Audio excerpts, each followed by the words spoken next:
One of the biggest lessons I've learned after driving Uber for the past 5 years and taking over 14,000 rides here in the city of Pittsburgh is that in order to get good at anything and in order to move your life forward in any realm, you're going to have to keep the promises you make to yourself. Now, I bring this up because so often whenever I'm driving, my passengers ask me, well, how's this Uber thing? How's this Lyft thing? Do you make good money at it? Do you like doing it? And I say, absolutely. I love doing this. It's fantastic and the money is good. And they say, oh, really? Like you do this full time? You don't have anything else going on? You don't have a job? You don't go to school? And I say, no, I don't go to school. I went to school. I don't go to school anymore. I don't have a job. This is all I do. This is my full-time income. I have other things going on. I make music. I make content. I study various topics. And I'm trying to move my life forward in other realms. But when it comes to my full-time income, this is it. And they say, wow, that's awesome, man. I can't imagine what it'd be like to actually make my own schedule, to be my own boss. And I say, yeah, it's pretty cool. Now, this may seem pretty banal, but what they're implicitly stating whenever they say, wow, it must be so cool to be your own boss, to make your own income, is that you work less whenever you're your own boss, that you work less whenever you're responsible for every dollar that comes in. And the brutal truth is that this is absolutely not the case. You work at least as much, if not more. Now, in my line of work, I have to clock enough hours to make the money I want to make. I'm not making $100 an hour. I'm not making $200 an hour. People don't often tip me $100 bills, though it has happened. So I have to clock a certain amount of hours. A better example of where this is incredibly prevalent is in the startup space. I can imagine those guys and gals that are trying to launch an app or trying to build a software company.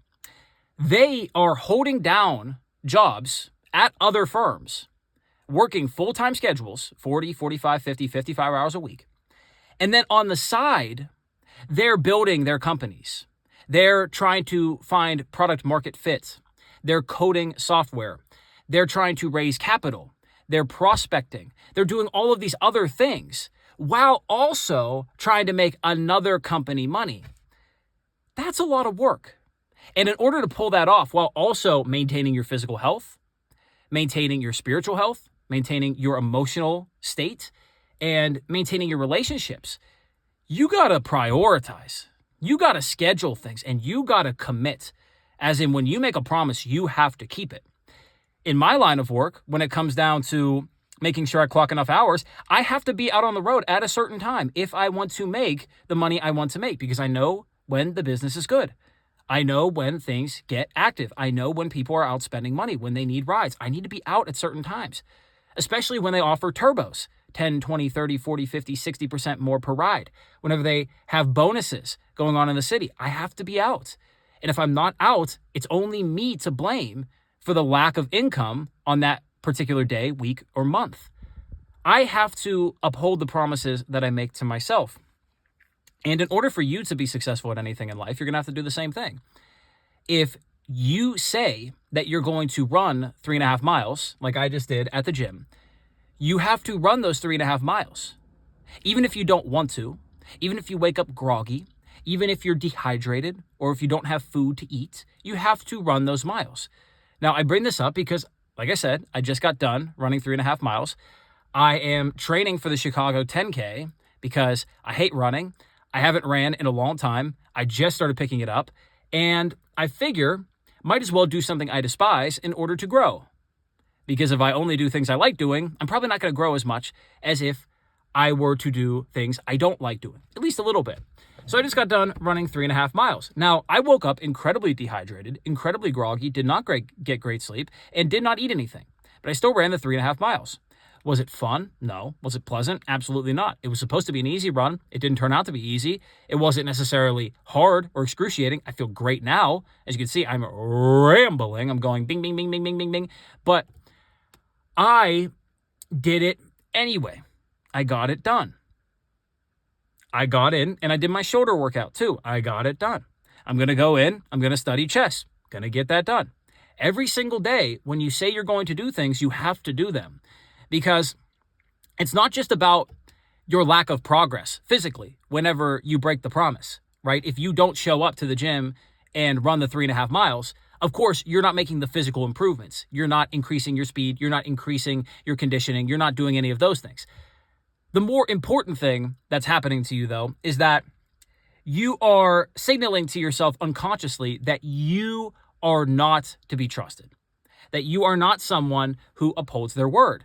And this radiates from you. This energy gets out into the world. You have an aura about you because you create the aura that you give to the world.